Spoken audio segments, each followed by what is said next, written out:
Hello. So, since we've been doing some stuff, we've been doing some black powder shooting lately, and I did a couple of videos on them.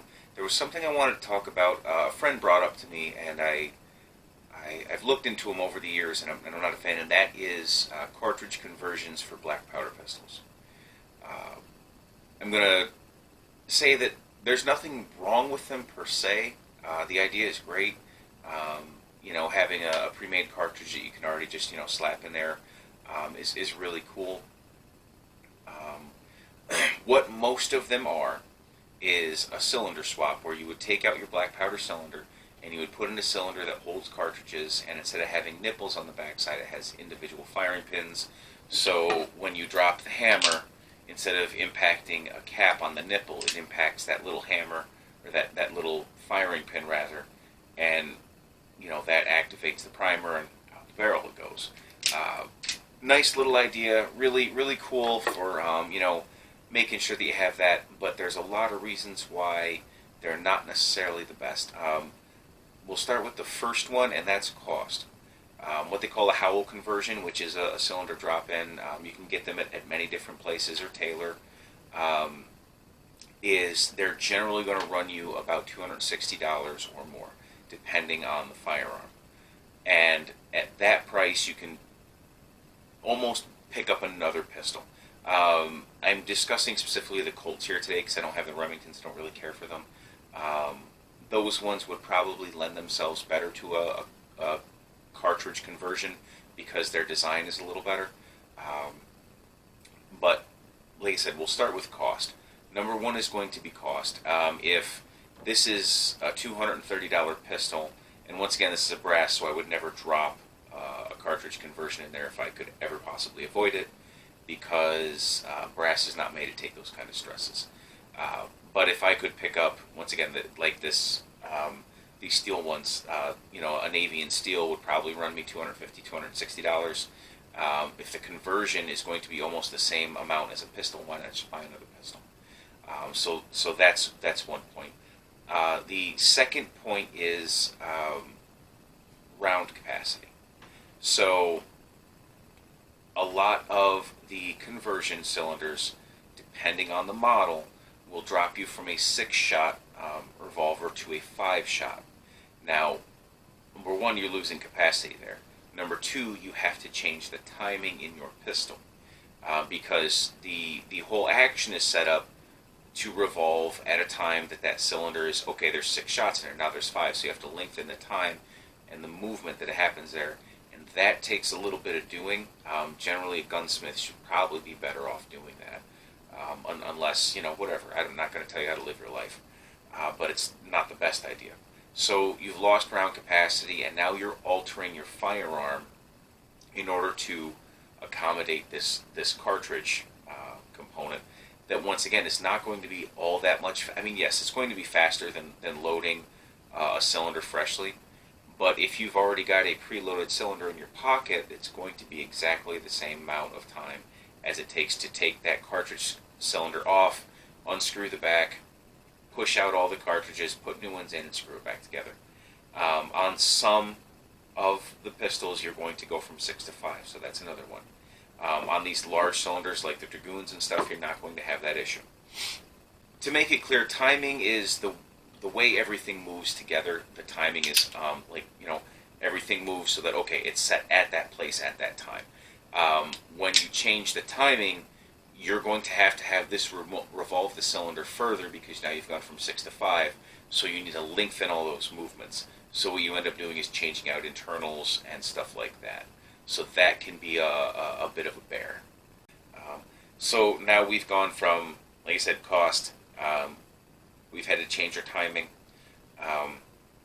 in some revolvers, not all. Now the other thing is that I find very important is in these conversion cylinders, they change your 36 caliber to shoot 38 specials. Now this is where it gets squirrely. Okay. So you're shooting a 38 special, but it has to be a very specific bullet type if you're going to shoot 38 specials through them, because a 36 caliber black powder revolver has a much larger barrel than your 357. I want to say it's like it's .375 or something like that, because numbers are confusing. So you can't shoot your standard 38s through this. What you have to have is a bullet that is hollow at the base, so that when it's forced up into the cone, it flares out slightly at the back and engages the rifling, or it just bounces down the barrel. To kind of illustrate that, this is a 357. It's just what I have on hand. This is a 36 caliber, and as you can see, the bullet just slides right in there. The only reason that the whole thing doesn't fall in there is the cartridge casing. So if you were to try and shoot that down your barrel, it would just bounce around. It wouldn't engage at all. So you have to have a very specific type of bullet in order to make that work. So that will definitely represent a problem.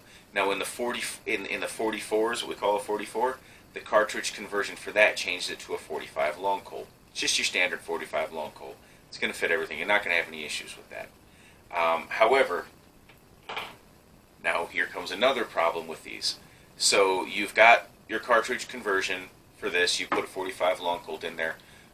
You have to make sure that you're shooting cowboy loads or gallery loads only. They have to be very low pressure. You can't put anything high pressure through them because there's no top strap, and honestly, they're not designed for it. It can end in a very bad day. Or you'll just stretch out the frame and ruin the gun, make it shoot poorly. So that's another place you have to look at. Okay, I have to have very specific type of ammunition to shoot through this. Now, if you're going to reload them yourself with black powder, fine. But if you're loading cartridges with black powder, why not just shoot them as black powder firearms? And I understand it's just neat and it's fun, but there are dangers with that. Like I said, if you mess up and put your full-strength 45 long Colt rounds that you shoot through, your Ruger Red Hawk through this, you can really have a disaster on your hands, or not. I don't know, but I wouldn't want to risk it. And with these navies, the 36s, you have to have a very specific type of bullet. Sure, you can shoot a 38 special through it. It's going to have to be a very low velocity and special designed bullet, or it's just going to bounce down the barrel and land where it lands. So I don't really think that it's a good idea on those points.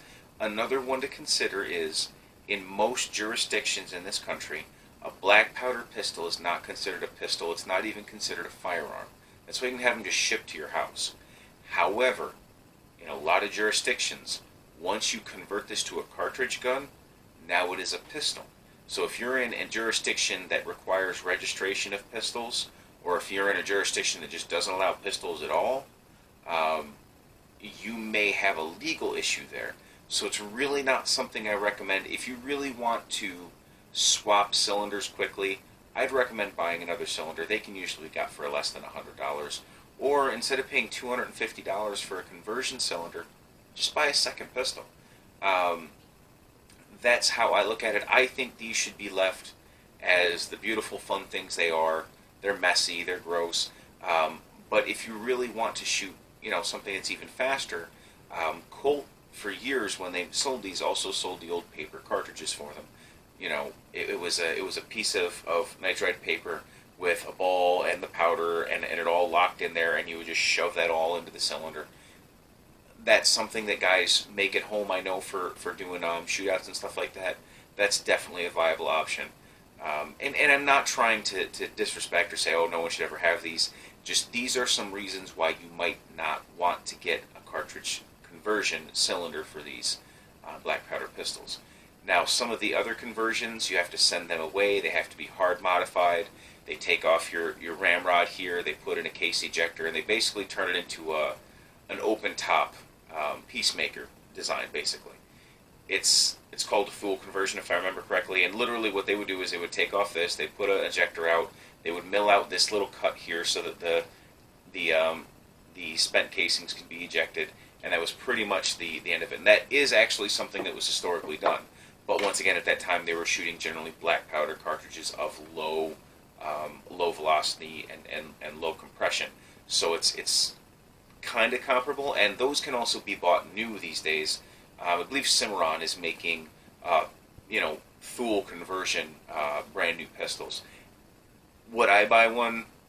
Yeah, probably, because I'm a goofball. But I don't really think that they're the best thing in the world when it comes to that.